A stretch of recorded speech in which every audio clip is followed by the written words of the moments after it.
ನೀವು ಸಕ್ಸಸ್ಫುಲ್ ಆಗ್ಬೇಕಾ? ಹಂಗಂದ್ರೆ ಎಲ್ಲರ ಒಪ್ಪಿಗೆಯನ್ನ ನಿರೀಕ್ಷಿಸೋದನ್ನ ನಿಲ್ಲಿಸ್ರಿ.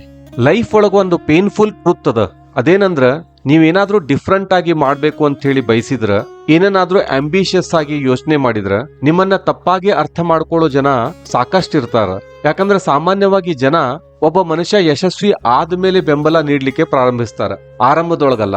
ನೀವೇನಾದ್ರೂ ಹೊಸದನ್ನ ಪ್ರಾರಂಭಿಸಿದಾಗ ಜನ ಅನ್ಕೋಬಹುದು ಅದು ಅನ್ರಿಯಲಿಸ್ಟಿಕ್, ರಿಸ್ಕಿ, ಅದು ನೆಸಸರಿ ಇಲ್ಲ, ಇಮ್ಯಾಚ್ಯೂರ್ ಅದ, ಇಂಥವೆಲ್ಲ. ಅವ್ರು ಬರೀ ನಿಮ್ಮನ್ನ ಹೇಟ್ ಮಾಡ್ತಾರ ಅನ್ನೋ ಕಾರಣಕ್ಕಲ್ಲ, ಆದ್ರೆ ನಿಮ್ಮ ದೂರದೃಷ್ಟಿಯನ್ನ ಅವರು ಸ್ವತಃ ಊಹಿಸಿಕೊಳ್ಳಲಿಕ್ಕೆ ಸಾಧ್ಯವಾಗದೇ ಇರೋ ಕಾರಣಕ್ಕ ಹಿಂಗ್ ಮಾಡ್ತಾರ. ಹಂಗಂತೇಳಿ ಯಾವುದೇ ಹೆಜ್ಜೆ ಇಡುವ ಮುನ್ನ ನೀವು ಎಲ್ಲರೂ ಒಪ್ಪಿಗಾಗಿ ಕಾಯ್ತಾ ಕುಳಿತರ ಜೀವನದೊಳಗ ಯಾವ್ದ ಪ್ರಮುಖವಾದ ಕೆಲಸವನ್ನ ಎಂದಿಗೂ ಪ್ರಾರಂಭಿಸ್ಲಿಕ್ಕೆ ಸಾಧ್ಯ ಆಗುದಿಲ್ಲ. ಯಾಕಂದ್ರ ಪ್ರತಿಯೊಂದು ಮೀನಿಂಗ್ಫುಲ್ ಹಾದಿ ಆರಂಭದೊಳಗ ಡಿಸ್ಕಂಫರ್ಟ್ ಅನ್ನ ಸೃಷ್ಟಿಸ್ತದ.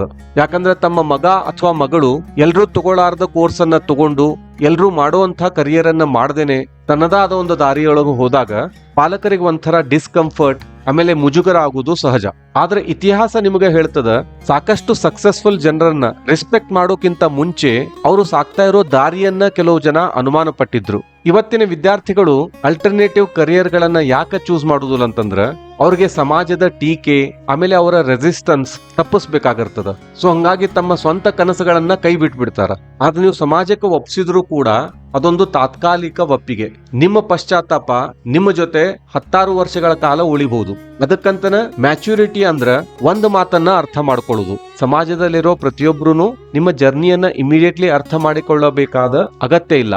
ನೀವು ಮಾಡೋ ಕೆಲಸ ನಿಜವಾಗ್ಲೂ ಆಸಕ್ತಿಯಿಂದ ಮಾಡಿದ್ರ ಅದರ ಫಲಿತಾಂಶ ಬಂದ್ಮೇಲೆ ಎಲ್ಲಾರ್ಗು ಅರ್ಥ ಆಗ್ತದ.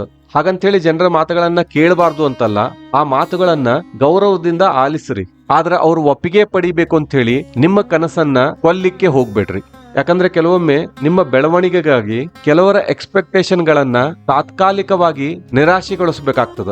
ಅದು ಯಾಕಂದ್ರ ನಿಮ್ಮನ್ನ ನೀವ ಶಾಶ್ವತವಾಗಿ ನಿರಾಶೆಗೊಳಿಸೋದನ್ನ ತಪ್ಪಿಸ್ಲಿಕ್ಕೆ.